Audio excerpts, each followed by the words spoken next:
Bom dia a todos, bem-vindos aqui ao auditório do Hospital Universitário Professor Edgar Santos, para a nossa sessão da gerência da Faculdade de Medicina da Bahia, da Universidade Federal da Bahia, e da Gerência de Ensino e Pesquisa aqui do hospital, onde nós iremos ter hoje uma apresentação sobre uma doença extremamente importante aqui no nosso meio, principalmente no norte e nordeste do Brasil, e com um professor que é uma autoridade no assunto.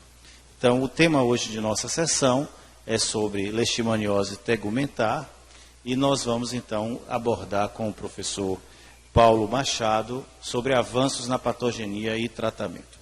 O professor Paulo Machado, ele é graduado em medicina aqui pela Universidade Federal da Bahia, mestre e doutor também aqui pela Universidade Federal da Bahia em medicina, e tem trabalhado aqui no nosso hospital como professor do programa de pós-graduação em Ciências da Saúde e preceptor da residência médica em dermatologia.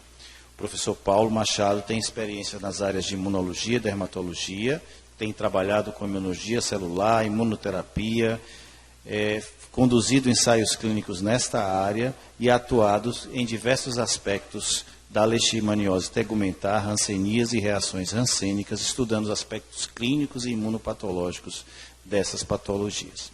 Então, nós estamos hoje diante de um professor extremamente conhecedor do tema, e é uma grande oportunidade para todos aqui os presentes e os que nos verão depois pelo acesso aos vídeos, em aprender um pouco mais sobre essa doença extremamente relevante e importante aqui no nosso meio.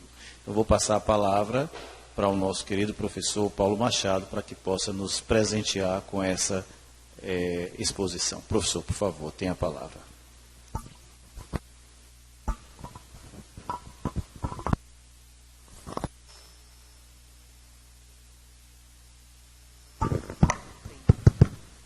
Então, bom dia a todos, muito obrigado pela apresentação e pela oportunidade de estar aqui com algumas pessoas que são poucas, mas são boas, né? Então, poucas pessoas se interessam por esse tema, e quando a gente vê um ou duas, a gente já está satisfeito.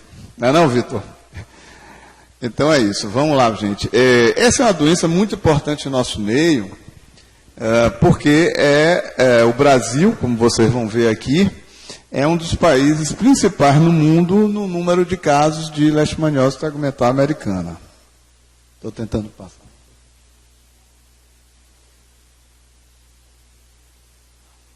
Pronto. Então, é considerada pela Organização Mundial de Saúde como uma das 6 doenças infectoparasitárias muito importantes, e aí entra também a leishmaniose visceral, que não é nosso tema. A leishmaniose tegumentar é muito mais comum. Calcula-se que existiriam 120 milhões de pessoas sob risco no Brasil. O maior número de casos de leishmaniose tegumentar na América do Sul é em nosso país, e vocês estão vendo aqui, bem escurinho, né, o mapa do Brasil, mostrando que tem uma alta prevalência dessa doença. Temos registrados, mas sem dúvida existe aí uma subnotificação, subregistro, mas notificados cerca de 20 mil casos novos anualmente.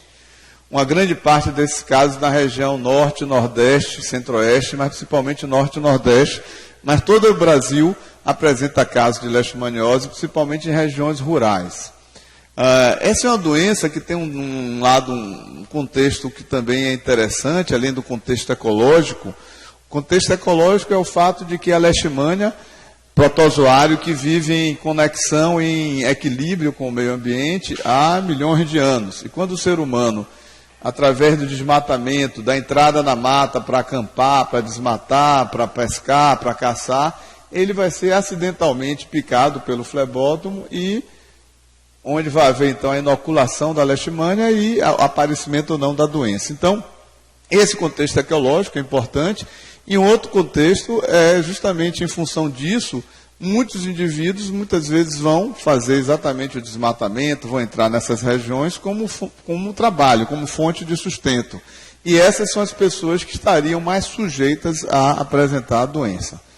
Em determinadas regiões endêmicas do Brasil, onde a doença já existe há muito tempo, então, por exemplo, aqui no interior da Bahia tem várias áreas endêmicas. Uma das mais importantes é ali perto do Morro de São Paulo, mais para baixo de Valença, descendo ali por Valença, que é o município de Presidente Tancredo Neves, Gandu e vários outros que tem naquela região. Ali você tem também o que a gente chama de ciclo peridomiciliar, ou seja, mesmo indivíduos que não vão trabalhar na pecuária, na agricultura, acampar no mato, etc., eles podem adquirir a doença, principalmente crianças, idosos, porque já existe, né, uma certa, digamos assim, uma certa quantidade de vetores infectados com a leishmania e que vão transmitir a essas pessoas que não estariam expostas ao aparecimento da doença. De qualquer jeito, é importante lembrar desse contexto de que pode estar associado ao trabalho e no pensamento amplo de doenças vinculadas ao trabalho, a leishmaniose também entraria. Um dado importante é que, em função de ser uma doença, embora seja uma doença cutânea, mas como cursa com feridas na pele, lesões às vezes exageradas, grandes e eventualmente atingindo vários territórios corporais, ela pode estar associada a um absenteísmo muito grande. E isso, junto com a dificuldade de tratar a doença, leva a um impacto socioeconômico muito importante, e principalmente nessas regiões que já são regiões carentes por si, onde a população que está exposta à doença já é uma população que tem enormes dificuldades e desprestígio socioeconômico, né? Então, esse lado socioeconômico da leishmaniose é muito importante lembrar. Do ponto de vista clínico, a leishmaniose tegumentar americana, tem uma luzinha aqui embaixo, será que uma parte só da luz dá para apagar? Pode dar sono para o pessoal, mas fica melhor para ver as imagens. Então vejam, é uma doença que se caracteriza... aí ficou melhor, ficou ótimo, obrigado, viu? Se caracteriza por uma diversidade clínica muito grande. Você vai ter desde formas mais localizadas, vocês estão vendo ali em cima do lado direito, né? Localizadas, ulceradas, muitas vezes uma lesão única, arredondada, oval, com a borda elevadinha, que a gente chama úlcera ou lesão em moldura. Isso é o quadro característico da leishmaniose. Esse fundo assim, com essas formações arredondadas, a gente chama fundo granuloso, não é granulomatoso. Granulomatoso é um termo de anatomia patológica. Um fundo granuloso, bordas elevadas, geralmente, na grande maioria dos casos, em áreas expostas, 1, 2, 3 lesões, e muitas vezes acompanhada por uma linfadenopatia regional muito importante, que é outra característica clínica. Você vê uma lesão ulcerada e uma intensa adenopatia regional, o paciente é de zona rural, até prova em contrário, é leishmaniose. Essa forma atingiria cerca de 90% dos indivíduos nas áreas endêmicas.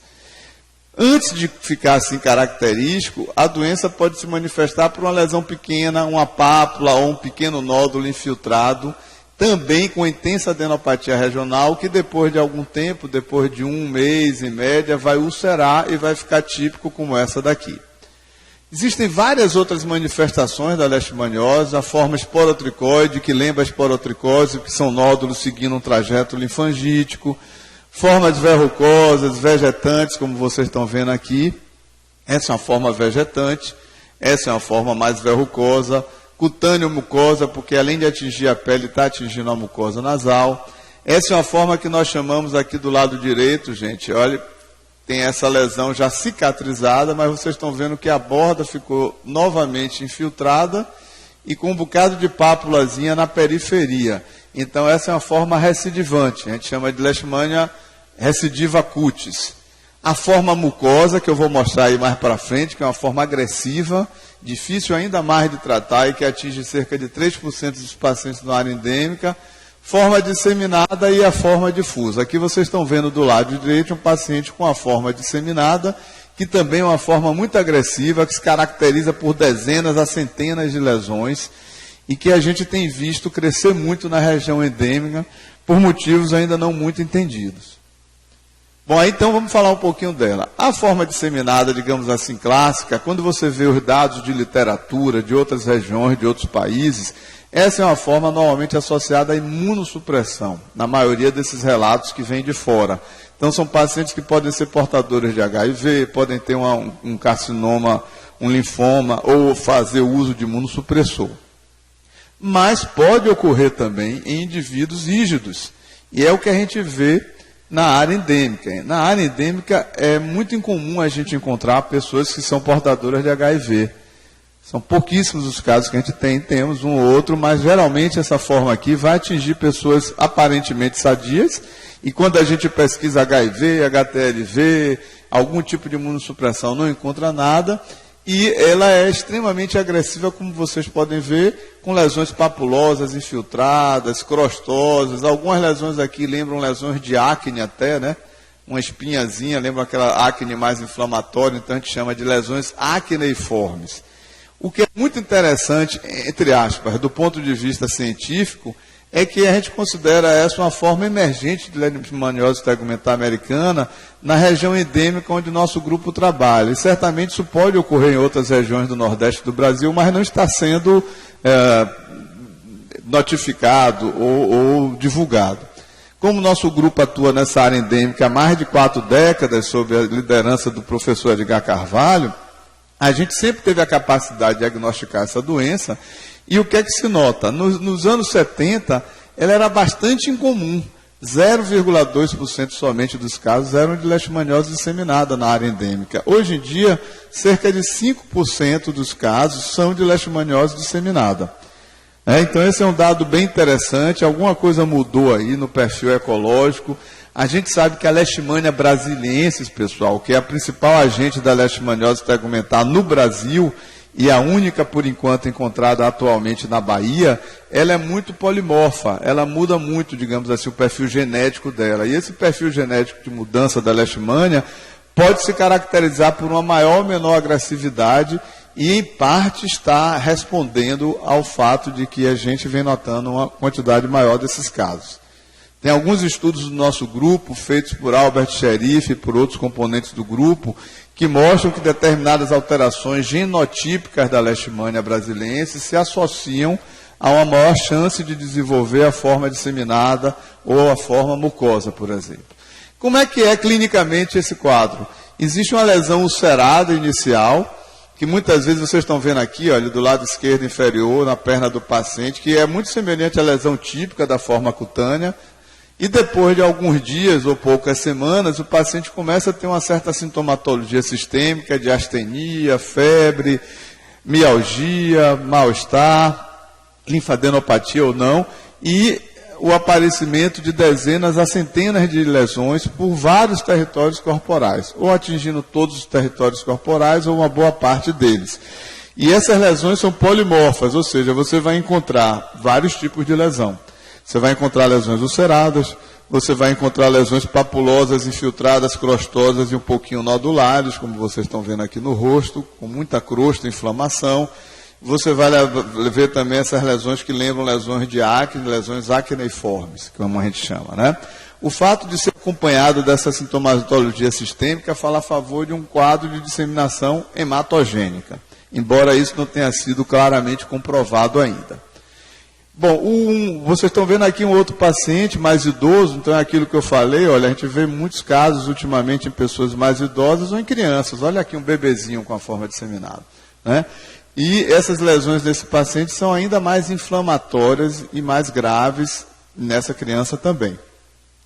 Um dos grandes problemas da leishmaniose disseminada é a dificuldade de tratamento. O que quer dizer SBV, pessoal? SBV quer dizer antimonial pentavalente. O nome comercial é glucantime. Essa é uma droga de uso parenteral, que é o tratamento de escolha para a leishmaniose praticamente em todo o mundo ainda hoje, com mais de 5 décadas de uso. Então, uma droga que você ainda usa depois de 5 décadas, das duas uma. Ou um medicamento espetacular, maravilhoso, mágico, ou é por negligência. Então, no nosso caso, infelizmente, é por negligência, né? Essa é uma doença que atinge pessoas carentes, de nível socioeconômico baixo, e, infelizmente, o apoio para pesquisa, para busca de melhores fármacos e realização de ensaios clínicos é muito pequeno. Existe, é claro, mas muito aquém do desejável. Então, para vocês terem ideia, uma série de antimonial pentavalente ou de glucantime, essa é a dose máxima, 20 mg por quilo. O que é que isso representa? 15 ml. 15 ml é a dose máxima. Normalmente é usado por via endovenosa, porque é muito volume para ser feito por via intramuscular. Então, normalmente você usaria por 20 dias. Na forma disseminada, como é uma forma mais grave, se usa por 30. e mesmo assim a taxa de cura é na faixa somente de 30% dos casos. Então é um desafio terapêutico. Pacientes que tomam mais de 2 séries, 61% vão curar. A maioria deles, para ficarem curados, vão precisar de mais de 3 séries de antimonial. É uma droga tóxica, cardiotóxica. Os pacientes reclamam de artralgia, mialgia, pode ser também tóxica para o pâncreas e para outros órgãos. E uma outra medicação que pode ser usada, mas que requer também a administração hospitalar, ou pelo menos em regime de hospital-dia, e que também é tóxica, mas que é muito melhor, é a anfotericina B, que surge como uma opção para tratar esses pacientes. Bom, uma coisa, pessoal, vocês, acho que tem muitos estudantes de medicina aqui, tem residente, tem estudante de medicina, que é esse rapaz, e alguns ali. Então, quando vocês forem ler leishmaniose, provavelmente vocês vão ver, quando forem pegar um ou outro artigo, tem muita confusão, se fala muito na forma difusa cutânea. Leishmaniose anégica difusa, leishmaniose anégica difusa.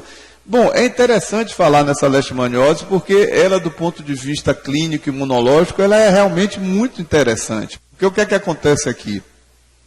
Os pacientes com a forma difusa, eles têm uma ausência total de imunidade contra parasito. Como é que é a resposta de imunidade contra um agente que é intracelular? Quem é que protege mais? É anticorpo ou é célula? É linfócito, macrófago? É célula, né? Então, a resposta que protege contra infecções intracelulares é a resposta de imunidade celular. E esses pacientes são anérgicos, ou seja, eles não têm nenhuma capacidade de montar a imunidade contra o parasito. Em consequência, a quantidade de leishmanias é enorme. E quando você tira uma lesão dessa aqui e olha no microscópio, os macrófagos estão abarrotados de leishmania. Então é uma forma muito interessante. E lembra muito a hanseníase. Alguém já viu um caso de hanseníase aqui? Dos estudantes, residentes?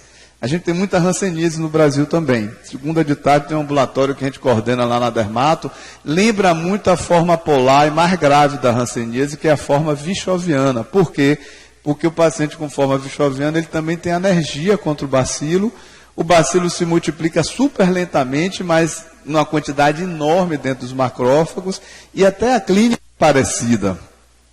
Nódulos e placas infiltrados.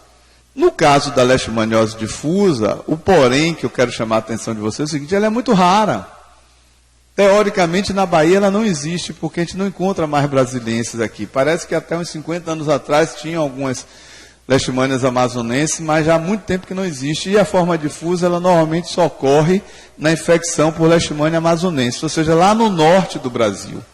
Então, vocês teoricamente só vão ver um caso de difusa se vier um paciente da região amazônica, com lesão parecida com lesão de hanseníase lepromatosa ou de linfoma. Aí vocês podem até pensar. Mas aqui a gente não vê. E mesmo lá no Amazonas, no Pará, quando a gente pergunta para os colegas, eles vêm também muito raramente. Então, mesmo nas regiões onde existiria essa forma, ela é muito incomum. Por isso que eu estou tendo esse tempo aqui, tomando esse tempo de vocês, para chamar a atenção de que a forma que é muito mais comum, principalmente em nosso meio, é a forma disseminada. E a apresentação clínica é diferente. As lesões são mais superficiais e podem haver úlceras. Já na forma difusa não tem úlcera. O número de lesões pode ser uma quantidade muito grande, dezenas ou centenas nas duas. O comprometimento da mucosa nasal, quase metade dos pacientes com disseminada tem. Difusa geralmente não tem comprometimento de mucosa nasal. O teste de Montenegro, ou a reação cutânea intradérmica, vai ser positivo ou negativo aqui. Cerca de 45% vão ter positivo ou 60%. Já todos os pacientes difusa têm um teste intradérmico negativo. Claro, né? Se eles são anérgicos, era de se esperar isso mesmo. Bom, quando você olha a histopatologia, isso pode ajudar muito a diferenciar por causa da quantidade de parasita na lesão. Você pode ou não encontrar granuloma na forma disseminada, mas na forma disseminada tem muito pouco parasita, isso é interessante na patologia. Já na forma difusa, você vai encontrar muito parasita. Essa foto aqui, eu não sei se vocês conseguem ver direito, mas vocês estão vendo aqui essa célulazinha aqui, é cheia de pontinho dentro. Isso aqui é um macrófago que está cheio de leishmania. Então você só vê isso, o patologista só vê macrófago abarrotado de leishmania em basicamente duas situações. Nessa daí, na forma difusa, que a gente teoricamente não vê na Bahia, ou em pacientes imunossuprimidos.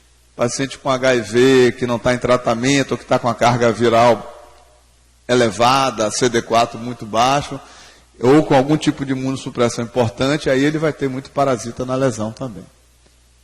Bom, aqui falando um pouquinho da resposta imune do espectro da leishmaniose. Isso é bem interessante. Vocês estão vendo aqui um espectro que vai desde a forma mucosa, bem localizada, com intensa inflamação tecidual, até o outro lado do espectro, que é a forma difusa que eu já comentei para você, que é causada pela amazonensis. Essas outras formas aqui, principalmente brasileiras, mas outras leishmanias também podem causar, certo?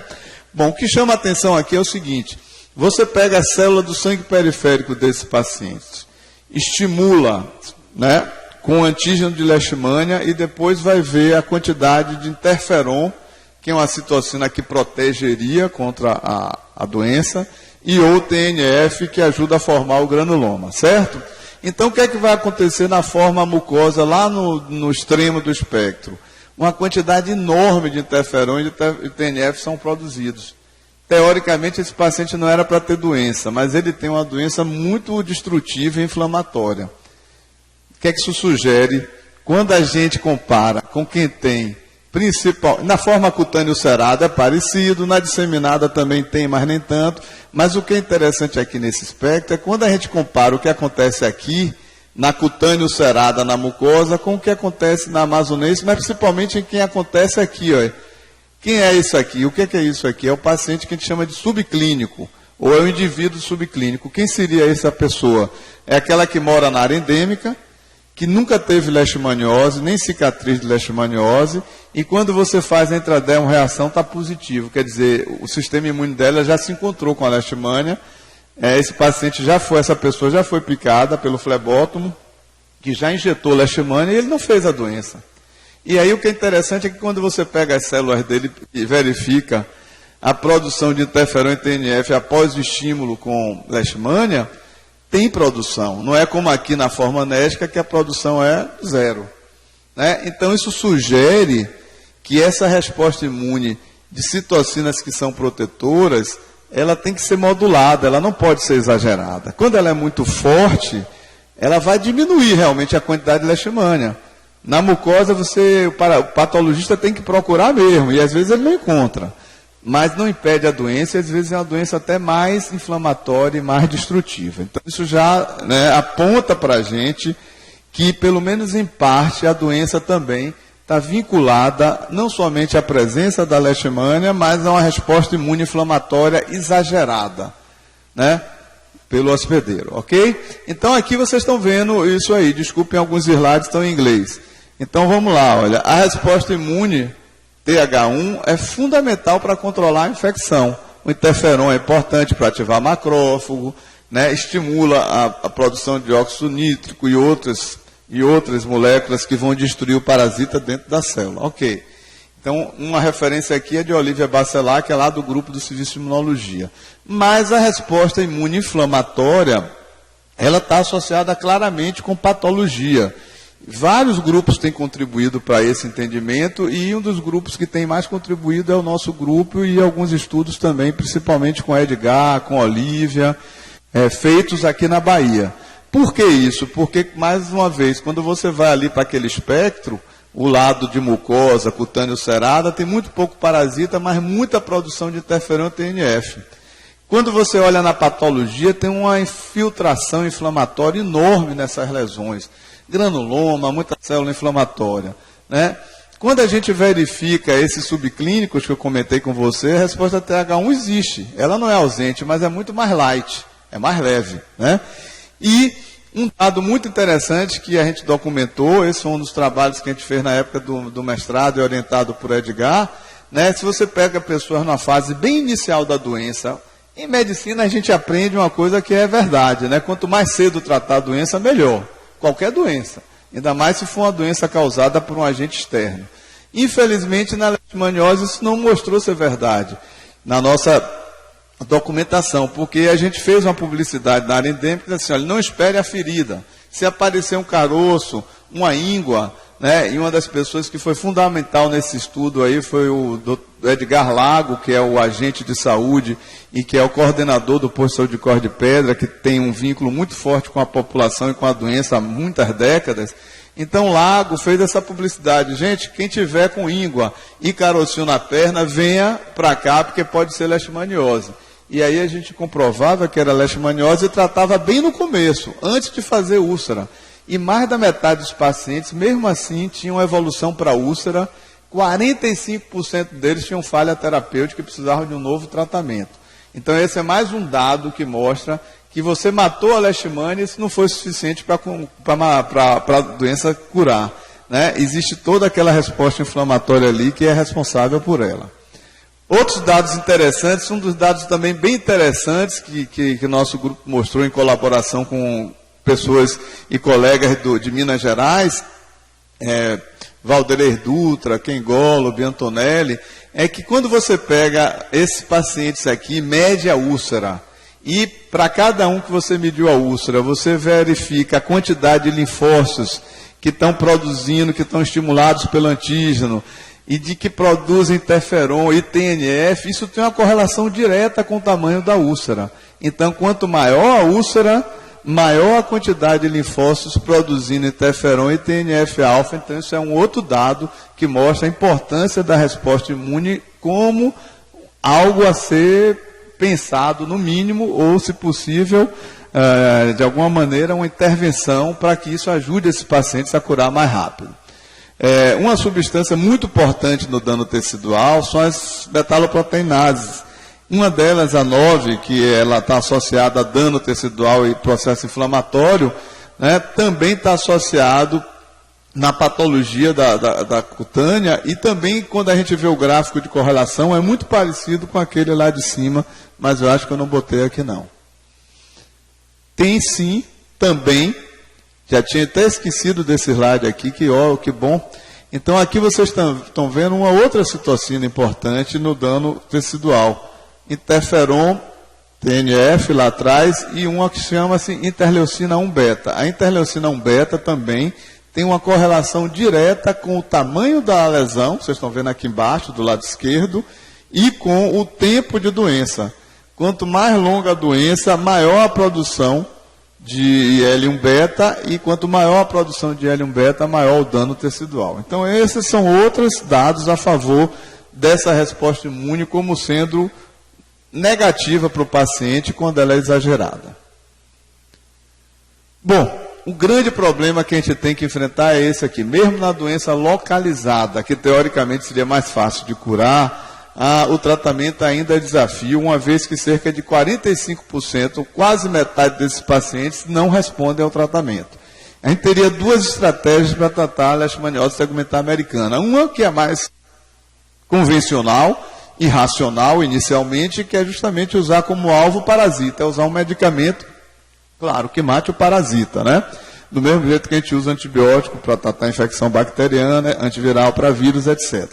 E aí vocês têm uma lista de medicamentos, que é o mais usado aqui até hoje, é o antimonial, que é o glucantime, a pentamidina, que na região norte, para L-guianenses, tem uma boa eficácia, anfotericina B e, mais recentemente, um medicamento oral, que é a miltefosina, que tem também um resultado bem razoável. Uma outra estratégia seria como alvo a resposta imune exagerada, uma vez que a gente já mostrou aí a vocês como ela pode ser prejudicial para o paciente.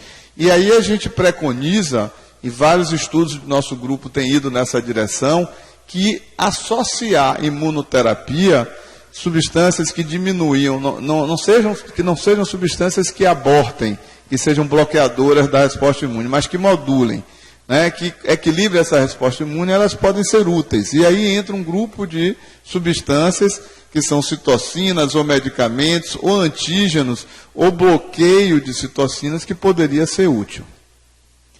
Bom, então aqui, vocês terem essa mensagem aqui, que eu acho muito importante. Quem iniciou o tratamento da leishmaniose com o antimonial, e na época não era o antimonial pentavalente, era o vovô do antimonial pentavalente, que era o tártaro emético, foi um brasileiro, Gaspar Viana, do Pará. Esse até hoje são substâncias que derivam, que vieram do tártaro emético, até hoje é o glucantime, que eu comentei já, que é a droga de escolha da leishmaniose no mundo inteiro. Esse medicamento, o desenvolvimento desse tratamento, na época foi revolucionário. Provavelmente, se Gaspar Viana não fosse brasileiro, se leishmaniose não fosse uma doença negligenciada, ele provavelmente teria ganhado o Nobel da Medicina. Né? Mas o problema é que até hoje esse medicamento ele é utilizado com toda a sua toxicidade e sua eficácia cada vez menor. O próprio Ministério da Saúde reconhece que a primeira escolha, embora seja o antimonial, já se coloca anfotericina B liposomal para pacientes a partir de 50 anos ou indivíduos que tenham doença renal cardíaco-hepática. O problema é que a anfotericina liposomal tem um custo elevado e seu uso na área endêmica é complicado. Né? Não é todo lugar no Brasil, no interior do Brasil, onde existe uma certa, entre aspas, tecnologia para as pessoas usarem a anfotericina liposomal. É preciso um treinamento, etc. Né? Então vamos comentar um pouquinho sobre isso, e esses são os desafios do tratamento. Um outro desafio importante no tratamento da leishmaniose, vocês já viram, é uma doença que tem inúmeras formas, apresentações clínicas diferentes. E é claro que a gente não vai querer imaginar que um só tipo de tratamento uniforme vai resolver todas essas formas diferentes aí. Uma vez que mesmo nessa forma cutânea localizada, ulcerada, já é difícil tratar.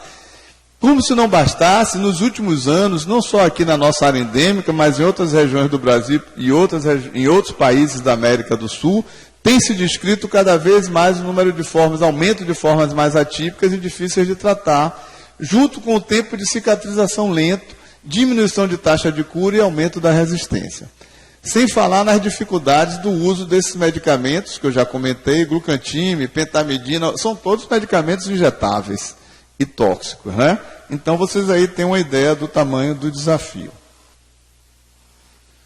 Bom, isso é bem interessante também, gente. Vocês verem como a coisa evoluiu nos anos, né, com o passar dos anos. Na década de 1980, Dr. Edgar Carvalho já estava lá em Cor de Pedra, Lago já estava lá em Cor de Pedra. Se tratava dos pacientes com metade da dose atual, 10 miligramas por dia, por 20 dias, e a taxa de cura era de 90%. Maravilha, né? Maravilha. Né? Mas pouco tempo depois, 3 décadas depois, essa taxa de cura começou a cair de maneira assustadora. E mesmo mais recentemente, esse foi um ensaio clínico que orientei Fernanda, com o uso de fluconazol comparado ao glucantime, a gente mesmo com a dose, dobro da dose, a gente só está curando cerca de 50% e pouco dos casos. Então a resistência à monoterapia, mesmo não sendo a doença considerada, não é traspassada, não se transmite de pessoa a pessoa, tem um vetor, tem um reservatório, mas mesmo assim existe desenvolvimento de resistência. A leishmaniose mucosa é ainda mais complicada, é uma doença muito agressiva. Aqui vocês estão vendo a forma cutânea mucosa, porque atinge pele e mucosa.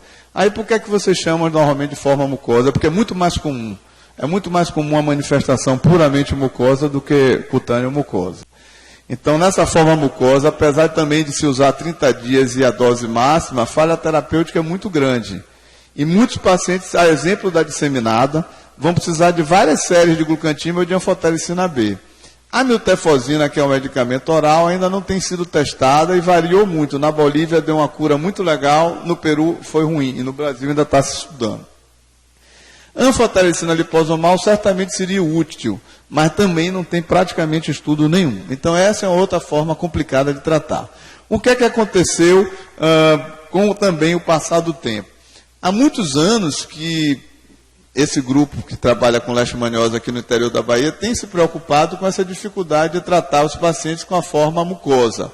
E nesses indivíduos se mostra que a produção de TNF-alfa, por exemplo, é muito maior do que na própria forma cutânea e nas outras formas. Então esse seria um alvo terapêutico, inibir a produção de TNF-alfa. Na época que se pensou nisso, não existiam ainda os biológicos, a gente nem sonhava com biológico. Isso foi na década de 1990, no final da década de 1990. O que existia na época? 2 drogas que existiam TNF. Talidomida, que é usada no eritema nodoso rancênico, mas é uma droga teratogênica, complicado usar em outras situações, principalmente naquela época. E estava aparecendo um medicamento que na época era caro, hoje em dia está bem baratinho, que é a pentoxifilina, que é um fraco inibidor de TNF, mas inibe TNF e tem algumas ações vasodilatadoras. Então, assim, a gente fez um estudo aberto com 10 pacientes que tinham uma forma mucosa considerada refratária. Essa era uma forma, deixa eu ver aqui, gente, tenho ainda uns 10 minutos, né, mestre? Então, essa era uma forma considerada refratária, por quê? Porque esses indivíduos já tinham feito 2 séries de tratamento e permaneciam com a doença. Então, nesses indivíduos, uma nova série de tratamento com a associação da pentoxifilina curou 9 em 10 desses indivíduos. Então, isso foi altamente animador. Aí você vai dizer, mas isso é um estudo aberto, tem um viés, etc. Tá bom, vamos fazer um ensaio clínico randomizado, controlado e duplo cego, que a gente publicou em 2007. Nesses pacientes virgens de tratamento, com formas moderadas a graves, não a forma mais grave, claro, mas formas moderadas a grave de mucosa, e a gente randomizou. Alguns pacientes usaram associação pentoxifilina e glucantime, todos foram curados com 90 dias, e no grupo controle que usou o glucantime e placebo por via oral, a taxa de cura foi de 58%. Então, esse estudo comprovou a importância de associar pentoxifilina, e algum tempo depois o Ministério da Saúde passa a recomendar, na forma mucosa, a associação de pentoxifilina para aumentar a taxa de cura. Mais tarde, 10 anos depois, no número maior de pacientes que a gente vinha tratando na área endêmica, esse dado se confirmou. Os pacientes, aí já não foi mais um ensaio clínico, foi uma observação ao longo dos anos. Mas esse dado se confirma. Então, a gente teve 93% de cura no grupo que usou essa associação e 75% de cura, uma cura até maior do que o esperado para a forma mucosa. O problema, entre aspas, é que, na verdade, esses pacientes que foram tratados só com antimonial aqui, foram pacientes numa fase muito inicial da mucosa, onde não tinha tanta destruição tecidual. De qualquer jeito, esse dado continuou sendo comprovado com o passar dos anos. Bom, grande sonho de quem lida com leishmaniose são melhores drogas e por via oral, se possível. Então, de todo esse grupo de medicamentos aqui que vocês estão vendo, a única que se mostrou claramente eficaz na leishmaniose tegumentar, principalmente aqui no Brasil, é a miltefosina. Em um fluconazol, saiu um estudo em Pernambuco, mas um estudo aberto, em pessoas que já tinham feito uma série de tratamento, mostrando uma taxa de cura muito interessante. Porém, quando a gente fez ensaio clínico lá em Corte de Pedra, e a gente comparou fluconazol com antimonial, e o fluconazol em dose elevada, a taxa de cura foi muito ruim. Tanto que depois de algum tempo, de uma maneira geral, gente, quando se faz um ensaio clínico, né, é importante, é até ético, que você depois de cerca de 40% no máximo de tempo ou de quantidade de pacientes incluídos, você faça uma análise interina. Não, essa intervenção, ela está sendo eficaz, não está sendo, né? Porque se for muito boa, e se for uma doença mais séria, mais grave, até por uma questão ética, você já pode estender isso para os outros pacientes. Né? Digamos que você está diante de uma doença que mata 70% em 10 dias. Você está usando uma droga e você depois na análise interina vê que só morreram 5%. Então o resultado está tão espetacular que você para o estudo e começa a preconizar essa droga. E vice-versa. Se você nessa análise interina vê, pô, esse medicamento aqui, em vez de 70%, estão morrendo 99%, vamos parar imediatamente. Então foi o que aconteceu aqui. Então, na primeira análise interina, a taxa de cura do fluconazol foi tão ruim que a gente teve que interromper o estudo, mas nem por isso deixou de publicar. E esse é um outro dado importante para vocês que estão começando. Dado negativo, pessoal, em ensaio clínico, não quer dizer que seja você perdeu o seu estudo, você fica deprimido. Não, de jeito nenhum. Tão importante quanto mostrar que uma intervenção é eficaz, é mostrar que ela não é eficaz. É muito pior você dizer que uma intervenção é eficaz e depois a literatura comprovar que não é, do que você mostrar que aquilo ali que se achava que podia ser benéfico, na verdade, não adianta ou é até maléfico. Tá? Bom, miltefosina, nosso grupo estudou, inicialmente aqui na Bahia, foi o primeiro estudo feito no Brasil, logo ao mesmo tempo praticamente no Amazonas. A gente comparou a miltefosina, medicamento oral, com o antimonial e mostrou uma taxa de cura bem superior, na faixa de 75% contra 50 e pouco por cento do antimonial pentavalente. A miltefosina também, muitos pacientes cicatrizam mais rapidamente. Vocês estão vendo aqui é D0, aqui é D30, aqui é apenas um mês depois do final do tratamento, ou seja, D60, já cicatrizado. Muitas vezes nos estudos de leishmaniose a gente espera até o D90 para decidir se o paciente foi curado ou não. Então essa é uma droga realmente bem interessante, não é perfeita, 40% dos pacientes têm náuseas, vômitos, é uma droga teratogênica, tem suas limitações, mas já é um avanço. Um segundo estudo feito por nosso grupo confirmou esses dados em outros números de pacientes. O antimonial pentavalente, gente, olha para cá, curou 46%, 47% comparado a 79% do grupo miltefosina. A única coisa que a gente não conseguiu nesse estudo aqui foi aumentar a taxa de cura quando a gente usou uma citocina chamada GM-CSF, que aceleraria a cicatrização, aumentaria a taxa de cura, mas na verdade não mostrou diferença com o placebo. Pelo menos confirmamos aqui que a miltefosina realmente é melhor do que o glucantime. Um desafio enorme, eu já comentei com vocês, é a disseminada, e aqui vocês estão vendo um estudo que a gente fez aqui no Hospital das Clínicas. A gente internou 20 pacientes da área endêmica que apresentavam disseminada ao longo do tempo, né? E fomos usar a fotericina liposomal. A taxa de cura do antimonial pentavalente, na faixa de 28%, foi para 65%. Mas a gente viu que quanto maior o uso da anfotericina, maior a dose da anfotericina, então para doses acima de 30 miligramas, a taxa de cura era de 75%. Então o que a gente preconiza hoje, para a disseminada, é o uso da anfotericina liposomal, se possível, numa dose de 35 miligramas por quilo, que é uma dose ainda um pouco mais elevada, aí a gente chega na faixa de 90% de cura. Bom, falar rapidamente de novidade, de estudos em andamento. A gente também repetiu esse estudo de liposomal em dose baixinha em pessoas idosas, com 3 doses baixas, e mostrou que uma dose chamada de G3, esse grupo G3 aqui, teve praticamente 100% de cura em pacientes que tinham uma idade média de 67 anos. E essa dose que foi usada é uma dose bem menor do que a preconizada pelo Ministério. O Ministério preconiza de 25 a 40, sem nenhum estudo prévio, é com base no que a gente tem de anfotericina desoxicolato, um ou outro relato de caso. Mas nesse estudo aqui a gente viu que com a dose baixa, porque era idoso, a gente consegue praticamente 100% de cura. Um outro estudo em andamento, que é o objetivo de um doutorado que vai ser defendido daqui a algumas semanas, é uma outra citocina chamada GCSF, que substituiu em oncologia o GM. O GCSF tem umas coisas interessantes. É indicado em pacientes neutropênicos, né, em oncologia, mas se associa com epitelização e processo de cicatrização cutânea, né, aumenta a quantidade de células T regulatórias que inibem o processo inflamatório tecidual, e tem uma célula muito importante no dano tecidual, e que estudos diversos feitos por Edgar Carvalho, Lucas, Philip Scott, Fernanda Novaes, têm mostrado que essa célula aqui, olha, CD8, ela é muito importante na patogênese da leishmaniose, e o GCSF inibe essa função aqui. Então, teoricamente, seria uma citocina interessante.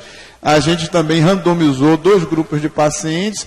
Num grupo, a gente usou o glucantime com o GCSF intralesional, 2 infiltrações, no D0 e no D15, e um outro grupo usou salina como infiltração. Então, a gente mostra uma taxa de cura muito semelhante aqui, né, no D90, mas depois, no D80, quando você considera a reativação, etc. e tal, a taxa de cura fica muito maior no grupo que usou o GCSF, embora não tenha sido significante, talvez pelo N, que não é um N muito grande. Então, de qualquer jeito, pode ser uma citocina interessante a ser estudada numa quantidade maior de pacientes e talvez de outras maneiras de usar. Finalmente, vários estudos do grupo de Sérgio Cardoso, em Minas Gerais, em colaboração com Luciana, do Serviço de Imunologia da Faculdade de Farmácia, mostraram que esse antígeno aqui, do Schistosoma mansoni, ele é um antígeno, é uma proteína que fica localizada no tegumento do schistosoma. Ele tem várias funções de regulação inflamatória, inclusive com potencial teórico para ser utilizado em doenças alérgicas, como asma, porque reduz a inflamação peribrônquica, aumenta a frequência de células regulatórias no modelo murino. Em pacientes com asma, aumenta a produção de L10, que é uma citocina anti-inflamatória, e linfócitos T regulatórios. Na leishmaniose cutânea é muito interessante, no modelo murino também, o uso tópico do SM29 diminui a inflamação do lugar onde foi injetado o parasita, que é na orelhinha do camundongo, e a carga parasitária. E também aumenta a frequência de células com perfil regulatório. E aí a gente tem também um ensaio clínico, conduzido principalmente pelo professor Edgar, onde Luiz Guimarães e outros também lá da área de Cor de Pedra colaboraram, onde se mostra que o glucantime associado com o SM29, comparado com o placebo, tem uma taxa de cura muito maior. 71% no D90, comparado com 43% no grupo controle que usou o placebo tópico. Então, esses são dados bem animadores, com significância também estatística. Aqui vocês estão vendo a curva de sobrevida, então vocês estão vendo aqui o tempo de cicatrização é muito mais rápido no grupo que usou o SM29 comparado com o grupo que usou placebo ou somente glucantime. Bom, temos agora atualmente em andamento o entendimento, viu pessoal, de que você está diante de uma doença difícil de tratar, parasitária, parasita intracelular. O que é que acontece na tuberculose, na hanseníase e muitas outras doenças assim? Combinação de drogas. Então a gente acredita que combinar drogas seja a melhor estratégia no futuro para o tratamento da leishmaniose. E aí tem um projeto em andamento onde a gente está usando doses menores do glucantime, com doses baixas também da miltefosina em pacientes para forma disseminada ou formas atípicas. Inicialmente os resultados são promissores, mas o estudo ainda está em andamento. E um outro tipo de estudo que está sendo feito em andamento, esse é um estudo multicêntrico, que envolve o Brasil. No Brasil é Corte de Pedra, Minas Gerais, Bolívia, Peru e Panamá, né, onde a gente vai associar a miltefosina ou em dose normal, sem mais nada, ou associada à termoterapia, é um aparelhinho que aumenta a temperatura da lesão, e antes a gente tem que anestesiar a lesão, e nesse momento aqui a miltefosina é usada em doses menores e por um tempo menor. Então, os resultados também preliminares falam a favor dessa associação aqui, mas ainda não dá para bater o martelo.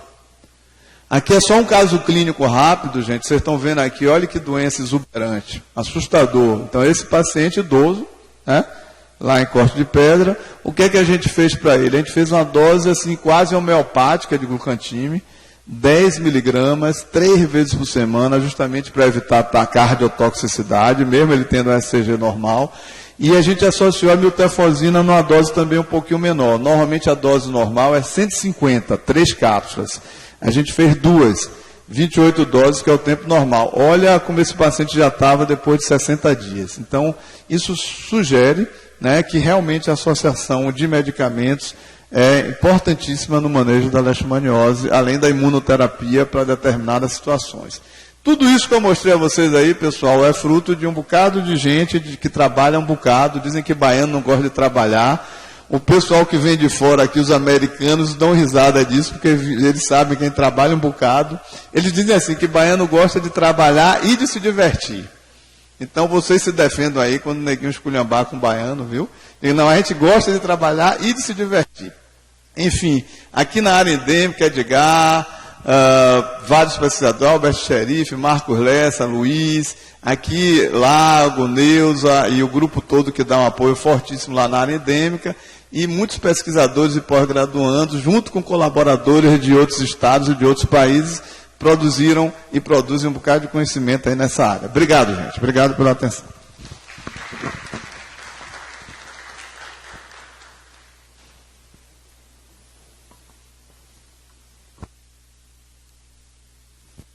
Bem, agradecer mais uma vez ao professor Paulo pela brilhante exposição.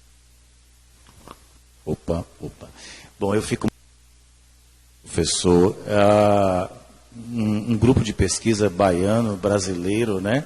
E o senhor citou aí o nome de um querido professor, o professor Edgar, que realmente todos nós que formamos aqui nessa escola conhecemos e reverenciamos. E o interessante é que eu pude aqui, não sabia, mas ver que vocês começaram lá desde o entendimento da patogenia, como essa patogenia foi se modificando ao longo dos anos, né? Porque à medida que você vai colocando terapêuticas, esse agente também vai reagir a essa terapêutica, ele vai, ou pelo mecanismo de seleção, aí ele vai se modificando a sua resposta clínica, e como o grupo também tem estudado possibilidades outras, né? Mostra a perda de efetividade terapêutica e como vocês estão preocupados em trazer novas possibilidades num cenário de uma doença negligenciada, de países que estão, digamos assim, na periferia do mundo, né? Então não há um grande investimento, não há um interesse,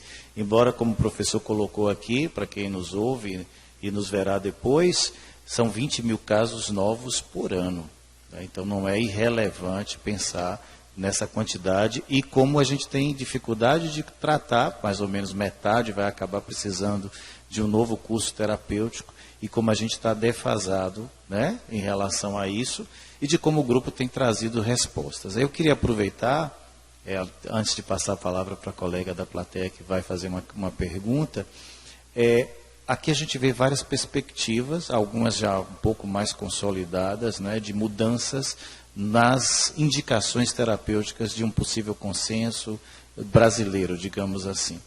Qual é a perspectiva de que essas inovações aqui, né, colocadas, estejam de fato incorporadas ou sendo utilizadas em larga escala no Sistema Único de Saúde brasileiro? E depois eu passo a...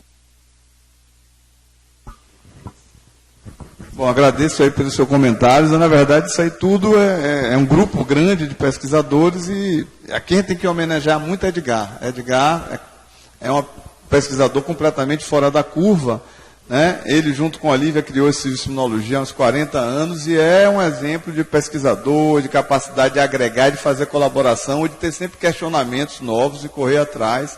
E estimulou um bocado de gente a continuar fazendo isso, como vários outros. Mas, enfim, essa sua pergunta é muito relevante, porque a gente fica pensando assim, mas e aí? Tudo isso é muito teórico, muito interessante, mas e na prática? Bom, posso dizer que muitas vezes a distância entre esses dados e incorporação, principalmente em países em vias de desenvolvimento, como é o nosso, e com toda essa negligência que a gente tem na área de saúde, às vezes é um pouco distante, né? O Brasil é um grande exemplo maravilhoso.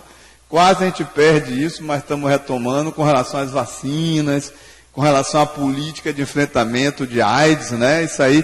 Mas, infelizmente, a gente está devendo em muitas outras doenças. Então, a distância, às vezes, é muito grande. Eventualmente, são muitos anos para se incorporar. Mas eu diria assim que a gente teve uma certa vitória, que foi a questão da pentoxifilina.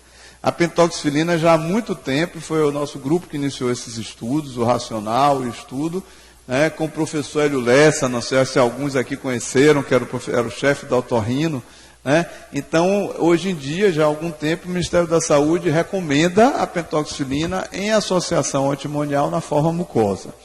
Agora, os novos tipos de estudo que a gente tem, né, vão se incorporando mais gradualmente. Por exemplo, os dados da anfotericina liposomal, tanto na disseminada quanto no idoso, eu não tenho dúvida que vai sendo gradualmente incorporado.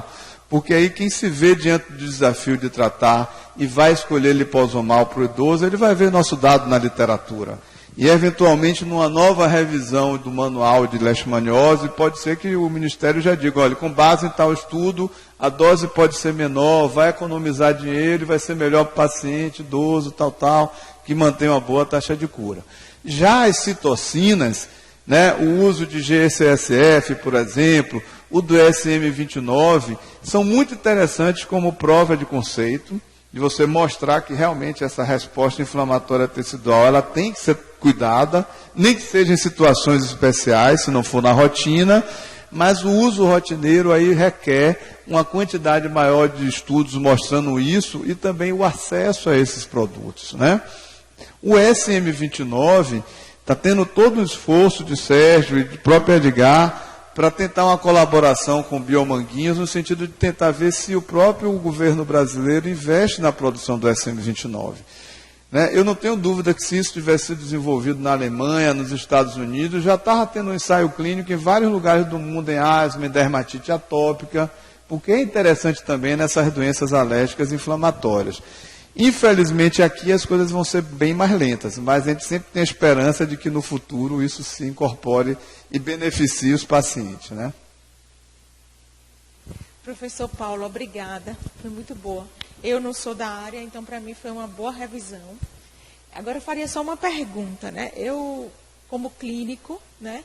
A minha pergunta é, o diagnóstico, né? Ainda vai pela lesão típica, principalmente nessas formas cutâneo-mucosas, ou já que essa forma cutâneo-mucosa, já se eu for a busca do agente, a gente vai ver que ela é baixa, ou a gente tem que fazer esse teste meio IGRA-like, né? É um teste IGRA-like, né? Que é o teste que a gente conhece hoje em dia para tuberculose, né? Esse da síntese de interferon. Para o diagnóstico, ainda vai muito pelo quão típico é a lesão para vocês, dermatologistas, ou já que eu não consigo encontrar o agente, como é que você chega nesse diagnóstico, diante de uma lesão que se gera dúvida? Tá, obrigado pela pergunta, até porque nessa apresentação eu tinha alguma coisa sobre diagnóstico laboratorial, mas eu tirei para não ficar muito comprida mesmo. Então, rapidamente, o diagnóstico diferencial, o diagnóstico laboratorial, às vezes também é um problema. Né? A sorte, entre aspas, é que em muitos casos, quando vem de área endêmica, que são típicos, que é aquela úlcera, borda elevada, sim, poxa, você dá o diagnóstico clínico.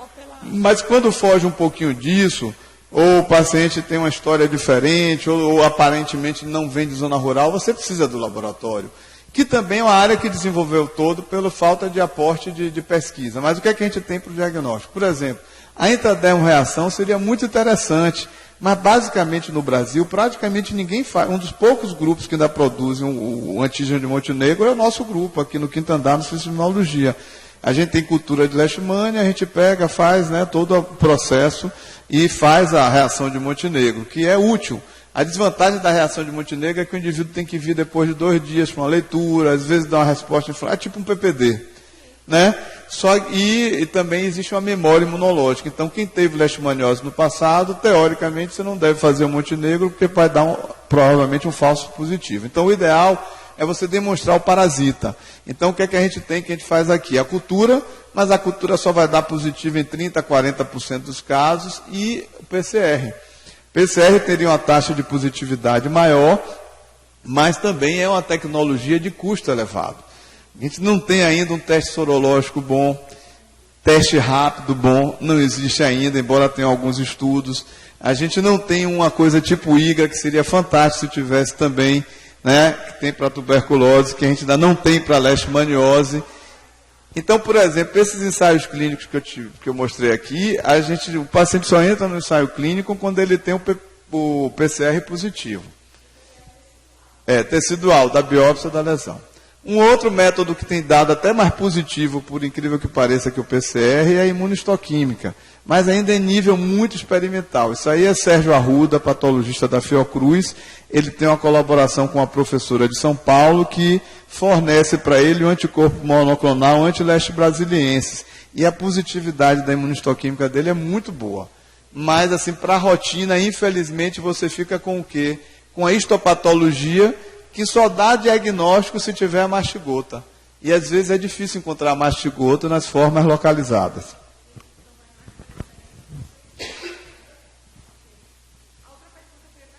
Vocês tinham abandonado a pentoxifilina, mas você já tinha respondido que não abandonaram, né? Porque eu não tinha pentoxifilina, a gente quando faz uma apresentação dessa, a gente quer falar de coisas boas, né? Entendi. O bom da pentoxifilina é na mucosa. Não, mas você já tinha respondido. Na cutânea, não tivemos bom resultado. Esse estimulador de colônia macrofágica é o filgastrin, é? Ou é um outro específico? GCSF é o filgastrin. É o filgastrin. Que interessante. Obrigada, professor. Obrigado também. Alguma pergunta mais ao professor da plateia? Não. Então, deixa eu descer aqui para... Bom, então, como eu já disse, vamos, então, agradecer mais uma vez ao professor Paulo. Foi muito bom estar aqui, e acho que todos que estavam aqui presentes aprenderam bastante, principalmente com essa perspectiva, né? Eu acho que aqui a gente viu uma história da ciência brasileira, que apesar de todas as dificuldades, né, e principalmente, como se diz no jargão nordestino, acima de tudo, é um forte, é um bravo. Então, parabenizar esses brasileiros nordestinos que há mais de 40 anos lutam e fazem pesquisa e mostram para a gente todo esse conhecimento que é potencialmente, já está sendo aplicado e ainda tem um grande potencial de aplicabilidade. Tá? Então, parabenizar o professor Paulo e a todo o grupo, né, aqui exposto, pelo processo de trabalho, e com certeza novos líderes estão ali naqueles nomes que vão dar continuidade, né, ao futuro desse grupo e desse procedimento científico. Então, agradecer a todos pela presença, né, aqui na nossa sessão, e já convidamos para na próxima semana para uma nova sessão aqui no auditório, às sextas-feiras, às 11 horas. Muito obrigado e bom dia a todos. Aqui, pessoal, antes de terminar, aqui o exemplo do futuro. Vocês estão vendo aqui, olha. Aqueles dois jovens ali atrás são pós-graduandos, uma iniciação científica. Vitor ali é pós-graduando em sismologia. Professora Léa, pesquisadora, biologia molecular, também com muita contribuição à genética da leishmaniose no humano. Né? E aquelas duas jovens ali são filhas de Lago, que eu falei, que é o coordenador lá de Cor de Pedra. Todas as duas já fizeram doutorado e são pesquisadoras. Então aí o futuro está aqui presente. Bem, parabéns.